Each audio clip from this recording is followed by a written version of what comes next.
Bueno, revisando el vídeo, que al final no os voy a poder poner en Studium porque pesa demasiado, pero sí os voy a poder subir a YouTube, me he dado cuenta básicamente de tres cosas. Primero, que en pantalla parezco un Walking Dead, pero de los malos malos. Segundo, que me toco la cara, no hay que tocarse la cara. Y tercero, que el Congreso de Novela y Cine Negro de Salamanca lleva activo 16 años, no 26. Somos mayores, pero no tanto. Bueno, pues recordad que en la clase 1 nos quedamos con el padre de la novela policíaca.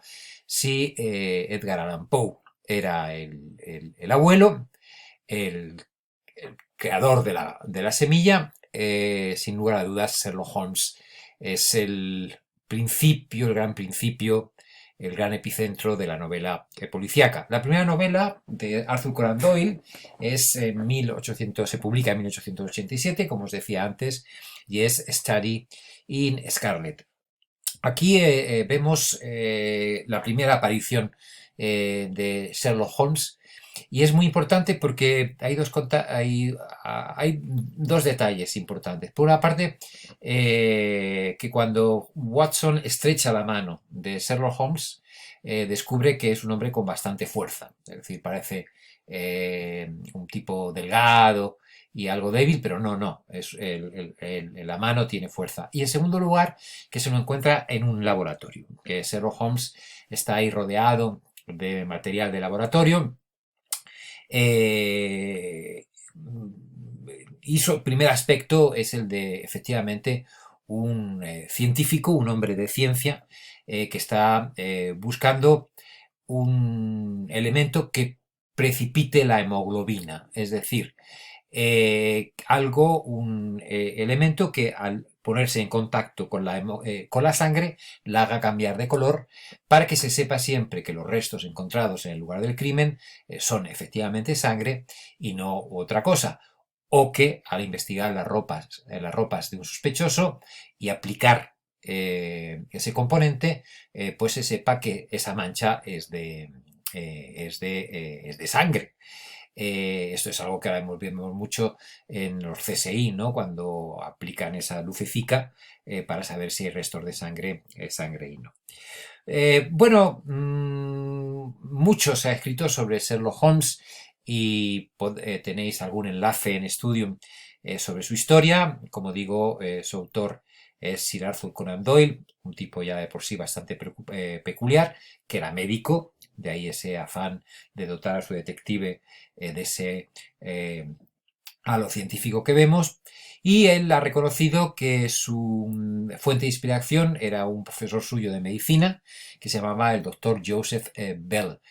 Parece ser que el señor doctor Joseph Bell se caracterizaba porque cuando un enfermo se le sentaba enfrente, simplemente al ver su rostro, sus gestos, el color de su cara, etcétera, etcétera, pues podía diagnosticar más o menos la enfermedad que padecía ese paciente. Es decir, podía deducir simplemente con la mirada lo que le ocurría a esa persona. Como decía antes, también él se declara, al hablar de su literatura, pues no oculta sus antecedentes. Como decía antes, se declara admirador de Edgar Allan Poe. También en su infancia devoró novelas de aventuras del escritor Sir Walter Scott. Eh, eh, Él menciona, por ejemplo, en algún momento el mito de Robin Hood como uno de sus favoritos cuando leía estas novelas del famoso autor escocés, y también era un gran aficionado a las novelas del oeste. Esto es importante. ¿Por qué es importante? Porque a veces siempre pensamos en Sherlock Holmes como una simple thinking machine. Es decir, y sus novelas como simples novelas de acertijo, de habitación cerrada, etcétera, etcétera, etcétera. Eso no es así realmente. Las cuatro novelas de Sherlock Holmes, las historias, a lo mejor en algún caso son un poco más analíticas, pero las cuatro novelas de Sir Arthur Conan Doyle están llenas de aventuras, y están llenas de acción, lo cual hace especialmente atractivo al personaje. Ya no es simplemente una thinking machine, sino que es algo mucho más entretenido. Hay un momento en muchas de sus obras en las que Holmes le pide a Watson, al doctor Watson, que desempolve su pistola reglamentaria. Recordad que doctor Watson ha sido un doctor militar. Bueno, le pide que saque su pistola porque anuncia ya que el proceso deductivo, el proceso analítico ha desaparecido y empieza sobre todo la persecución, la acción.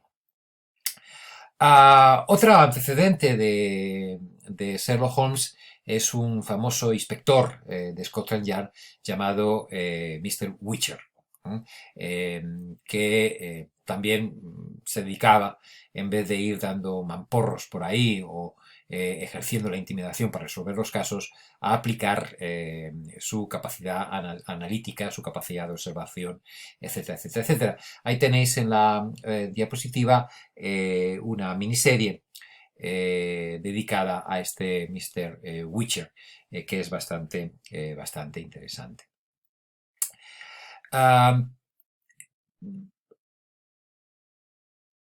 Ahí, como médico, va a dotar, efectivamente, y esta es una de las grandes características, además de ese componente de acción que acabo de mencionar, esa es la capacidad de deducción.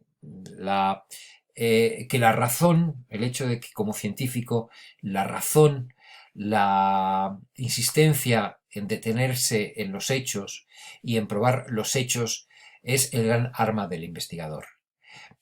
Arthur Conan Doyle es un hombre victoriano que cree firmemente en la racionalidad, el sentido común y los avances científicos y técnicos para mejorar la situación del mundo. Esa es su gran característica.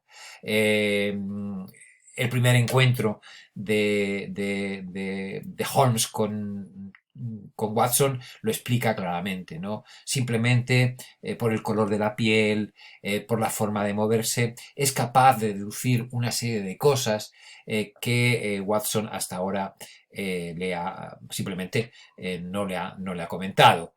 Cuando Dr. Watson piensa que todavía no se conocen lo suficiente para compartir un piso, doctor Holmes dice, bueno, simplemente con echarle un vistazo, pues ya tengo la información suficiente, ya lo conozco suficiente para aceptarlo como roommate.